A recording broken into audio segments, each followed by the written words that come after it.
Gold, trusted gold buyers. మీరు తాకట్టు పెట్టిన బంగారాన్ని విడిపించి ఈ రోజు ఉన్న మార్కెట్ ధరకు కొనబడను.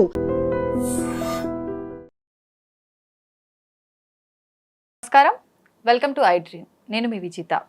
ప్రస్తుతం మనతో పాటు ఉన్నారు ప్రముఖ జ్యోతిష వాస్తు పండితులు బ్రహ్మశ్రీ అన్నవరపు తిరుపతి మూర్తి అవధాని గారు. ఇప్పుడు గురుగారితో మాట్లాడి మన సందేహాలన్నింటినీ నివృత్తి చేసుకుందాం. నమస్కారం గురుగారు. ఓం శ్రీ మహాగణాధిపతయే నమః. గురుగారు, శివుడు అభిషేక ప్రియుడు అని అంటుంటాం. మనం మనసులో శివుడి పైన ఆలోచనతో, అంతే భక్తితో ఒక చెంబడి నీళ్లు పోసినా కూడా మన మనసులో ఉన్న కోరికల్ని నెరవేరుస్తాడు, తీరుస్తుంటాడని అంటుంటాం. కానీ మనం ఒక నీళ్లతోటే ఆపేయకుండా రకరకాల వస్తువులతో, రకరకాల ద్రవ్యాలతో అభిషేకం చేస్తూ ఉంటాము. ప్రత్యేకించి సోమవారం అనగానే శివుడికి ప్రీతికరమైన రోజు. ఎక్కువగా ఆ రోజు మనం ఇంట్లో అయితే ఏంటి, ఆలయాల్లో అయితే ఏంటి, ఎక్కువగా ఇంపార్టెన్స్ ఇస్తుంటాం సోమవారానికి. ఎందుకని గురుగారు సోమవారమే ఎందుకు ఎక్కువగా శివుడికి ప్రీతికరమైన రోజు? ఇంకా ఎటువంటి రకాల ద్రవ్యాలతో శివుడికి అభిషేకం చేయొచ్చు? సోమవారం అంటే శివుడికి అభిషేకం చేస్తున్నాము, రకరకాల ద్రవ్యాలతో చేస్తున్నాము, అంతవరకు బాగానే ఉంది. సోమవారమే ఎందుకు చెయ్యాలి అనేటువంటి దానికి చాలా పెద్ద చరిత్ర ఉందమ్మా. అది మనం క్లుప్తంగా చెప్పుకుందాం అర్థమయ్యే రీతిలో.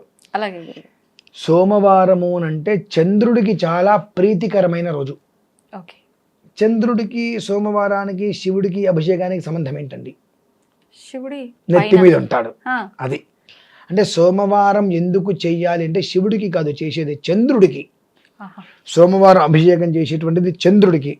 చంద్రుడికి ఎందుకు చెయ్యాలండి? శివుడికి చెయ్యాలి కానీ బానే ఉంది. ఒక మనిషి ప్రశాంతత చెడిపోయిందంటే కారణం మనస్సు స్థిరంగా లేకపోవటం. అవును గురుగారు. ఏ పని చేయలేకపోతున్నాడు అంటే మనస్సు స్థిరంగా లేకపోవటం. చేస్తున్న ప్రతి పని ఆటంకాలు వస్తున్నాయంటే అతని ఆలోచన సరిగ్గా లేకపోవటం. ఆలోచన ఎందుకు లేదు? విభిన్నంగా మనిషి ఉన్నాడు, మళ్ళీ మనస్సు ఏదో ఆవేదనగా ఉన్నాడు. అసలు ఈ మనస్సు ఆవేదన గల కారణం ఏంటి? చంద్రబలం లేకపోవటం.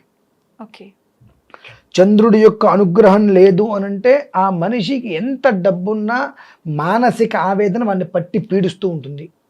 దేని మీద మనస్సు వెళ్ళదు. ఆవేదన పర హృదయం అయిపోయి ఎప్పుడూ కూడా ఏదో కోల్పోయినట్టుగానే, అందరు ఉన్నప్పటికీ 10 మందిలో ఒంటరి వాళ్ళలాగా అయిపోతూ ఉంటాడు. ఆ స్థితి మనిషిని ఆత్మహత్య వరకు కూడా ప్రేరేపణ చేస్తుంది. అంటే ఏ స్థితికి వెళ్తుందంటే, మీరు నేను నలుగురు ఉన్నారు. ఆ నలుగురు మాట్లాడుకుంటున్నారు. ఈ చంద్ర బలం లేని వ్యక్తి ఇక్కడ కూర్చున్నాడు. ఈ నలుగురు మాట్లాడుకుంటారు, నన్ను రమ్మని పిలవలేదు, నాతో మాట్లాడట్లేదు అంటే నేను దేనికి పనికిరాని వాడిని, నన్ను ఎందుకు పిలవట్లేదు, నాతో ఎందుకు కలవట్లేదు, తనకు తానే దూరం అవుతూ ఉంటాడు. తనకు తాను అందరికీ దూరం అవుతూ ఉంటాడు. తనకు తాను దూరం అవుతూ నన్ను అందరూ దూరం చేస్తున్నారు అని భావించుకుంటూ మెంటల్గా అప్సెట్ అయిపోయి ప్రతి చిన్నదాన్ని కూడా చాలా కోపంగా రియాక్ట్ అవడం వల్ల అందరూ ఆటోమేటిక్గా దూరం పెడతారు. అప్పుడు నేను ఏకాకిని, నాకు ఎవరూ లేరు అనే ఉద్దేశంతో డిప్రెషన్లోకి వెళ్ళిపోయి ఆత్మహత్య చేసుకోవడానికి కూడా వెనకాడరు. అది చంద్రుడి యొక్క స్థితి. అందుకని మనం ఏ ముహూర్తం పెట్టినా చంద్రబలం ఉందా అనేటువంటిది ఎందుకు అడుగుతాం? వివాహానికి ముహూర్తం పెడతాం, చంద్రబలం ఎలా ఉంది? బాగానే ఉంది. ఉపనయనానికి, గృహప్రవేశానికి చంద్రబలం మనం ఎందుకు చూస్తాము అంటే చంద్రుడి యొక్క బలం ఉన్నదా? వాడు పాతాళంలో ఉన్నవాడు కూడా ఆకాశంలోకి వెళ్ళి కూర్చుంటాడు. చదువు రావక్కర్లా, చంద్రబలం ఉన్నదా? ఎప్పుడు ఆ ఒక్క ముఖం మీద కాంతి, నవ్వుతూ ఉంటాడు. టక్క టక్క టక్క టక్క ఇవాళ పని రేపటికి కాకుండా తనకి తోచింది చేసుకెళ్ళిపోతూ మంచి ఆలోచనతో వచ్చేటువంటి రూపాయిని 4 భాగాలు చేసుకుంటూ వృద్ధి చెందిస్తాడు. ఆ చంద్రబలం తప్పిందా, మంచి పొజిషన్ ఉన్న వ్యక్తి కూడా పాతాళానికి వెళ్ళిపోక తప్పదు. కాబట్టి ప్రతి ఒక్కదానికి కూడా చంద్రబలాన్ని చూడండి అంటూ ఉంటారు గట్టిగా. ఆ ఒక్క చంద్రుడు ఈశ్వరుడు యొక్క నెత్తి మీద ఉంటాడు. అహంకారం అనేటువంటిది చంద్రుడికి అంత ఉన్నప్పటికీ కూడా ఆయన ఏమనుకుంటాడంటే, శుక్లపక్షంలో నేను వెన్నెలనిస్తా, కృష్ణపక్షంలో చీకటిగా ఉంటా, ఎలాంటి వెన్నెల ఉండదు. అయినప్పటికీ కూడా ఈశ్వరుడు కృష్ణపక్షంలో చంద్రుడికి ఎలాంటి కాంతి లేకపోయినప్పటికీ కూడా నన్ను తీసి పక్కన పడట్లేదుగా, అయినా నన్ను ఉంచుకున్నాడుగా. అంటే ఇక్కడ ఈశ్వరుడు వలన నాకు అద్భుతమైనటువంటి యోగం పట్టింది అనేటువంటిది ఊహించుకొని ఆయన మనం చేసేటువంటి పాలు కానీ పంచామృతాలు కానీ చేసి అభిషేకములతోటి ఆయన మీద నుంచి పడుతుంటాయి కదా, అంటే ఇప్పుడు నా మీద నుంచి ఈశ్వరుడి మీదకి వెళ్తున్నాయి, అంటే సోమవారం రోజు నాడు ఈశ్వరార్చన చేశారు అంటే ఆ మనిషికి సుఖయోగం కలుగుతుంది అని అంటే ఈ యొక్క చంద్రుడి నెత్తిమించిగా మనం అభిషేకం చేస్తున్నాం కాబట్టి నా మీద నుంచి స్వామివారు తీసుకుంటున్నారు. కాబట్టి ఏ జాతకుడైతే ఈ సోమవారం రోజు నాడు ప్రత్యేకంగా అభిషేకం అనేటువంటిది చేశారో అతనికి చంద్రబలం అనేటువంటిది ఎప్పుడూ కూడా శుక్లపక్షం వలె ఉంటుంది అనేటువంటిది అనుగ్రహాన్ని ఇచ్చాడు. ఆ కారణం చేత సోమవారం అనేటువంటిది అభిషేకం ఎందుకు చెయ్యాలి అని అంటే కేవలము కూడా చంద్రుడు అనేటువంటి వ్యక్తి ఆ గ్రహము ఈశ్వరుడు నెత్తి మీద ఉంటాడు కనుక ఆ ఒక్క చంద్ర ప్రీత్యర్థం ఈశ్వర అనుగ్రహార్థం కోసమే కేవలము సోమవారం అనేటువంటిది పెట్టడం జరిగింది. లేదంటే మంగళవారం పెట్టచ్చు, బుధవారం పెట్టచ్చు. సోమవారం ఎందుకు అనేటువంటిది ఏంటంటే సోమవారం అనేటువంటిది చంద్రుడికి చాలా ప్రీతికరమైనటువంటిది. అందరికి ఆదివారం అంటే రవి అని తెలుసు, మంగళవారం అంటే కుజుడని తెలుసు. సోమవారానికి చంద్రుడు అధిపతి అయిన విషయం చాలా మందికి సోమవారం తెలుసు. సోమవారం అంటే శివుడికి అధిపతి, శివుడికి ఇష్టం అంటారు. మరి ఇందులో 7 వారంలో చంద్రుడు ఏమయ్యాడు? మధ్యలో వెళ్ళిపోయాడు చంద్రుడు పాపం.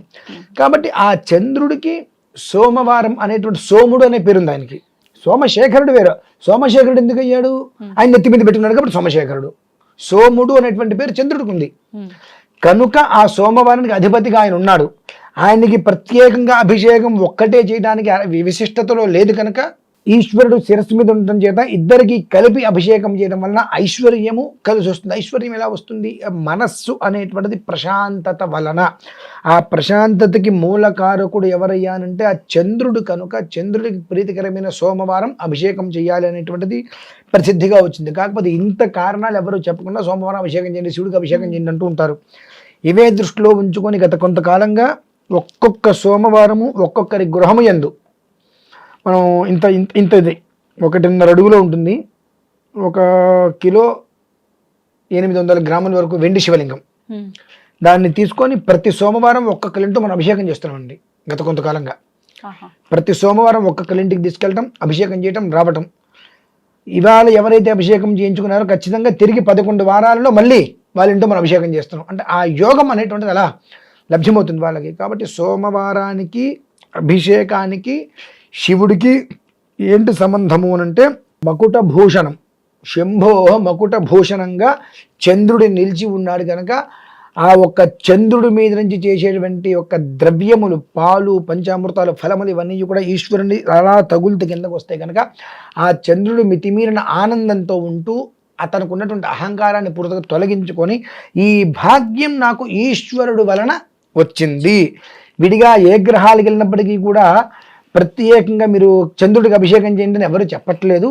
శనికి చేయండి, సూర్యుడికి చేయండి, కుజుడికి చేయండి, రాహుకేతుడికి చేయండి అంటున్నారు. అయితే చంద్రుడికి ప్రత్యేకంగా చేయమని చెప్పట్లేదు కనుక ఈ ఈశ్వరుడికి శిరస్సు మీద ఉండటం వల్ల నాకు ఇంతటి గొప్ప స్థానం వచ్చింది. ఈ గొప్ప స్థానంలో నేను ఉన్నటువంటి ఉన్న కారణం చేత నాకు ఈ అభిషేకం జరుగుతుంది. కాబట్టి సోమవారం అభిషేకం చేసేటువంటి ప్రతి జీవికి కూడా చంద్రబలం అనేటువంటిది సమగ్రంగా నేను ఇచ్చేస్తానని చెప్పి ఆయన అన్నాడు. ఆ కారణం చేత సోమవారానికి అభిషేకానికి మూలం అనమాట. అది విషయం. చక్కగా వివరించారు గురుగారు. నిజంగానే సోమవారం అంటే శివుడికి ప్రీతికరం, సోమవారమే చేయాలి శివుడికి సంబంధించిన పూజలు అంటాం, కానీ దాని ఆంతర్యం ఇది. థ్యాంక్ యూ గురుగారు, చక్కగా వివరించారు. నమస్తే. And for more videos, Please subscribe to iDream. Please subscribe to iDream. Please subscribe iDream. And please subscribe to iDream. For more videos, subscribe to iDream. please like, share and subscribe to the channel. Congratulations, iDream. Subscribe to iDream. Subscribe to iDream. So subscribe to iDream Media. iDream ki iDream team andarki huge congratulations. Please subscribe iDream Media. Please subscribe to iDream. Subscribe iDream. Please subscribe to iDream. iDream అంటే నా కళల channel subscribe చేసుకున్న నోరు తిరుగుతలేదు, మీరైతే గంట గుర్తు కొట్టండి. For more such videos, please subscribe to iDream. Subscribe to iDream. Please subscribe to iDream. Please subscribe iDream Media. Please do subscribe to iDream. Please subscribe to iDream Media. For best entertainment and information, please subscribe iDream. And don't forget to subscribe to iDream.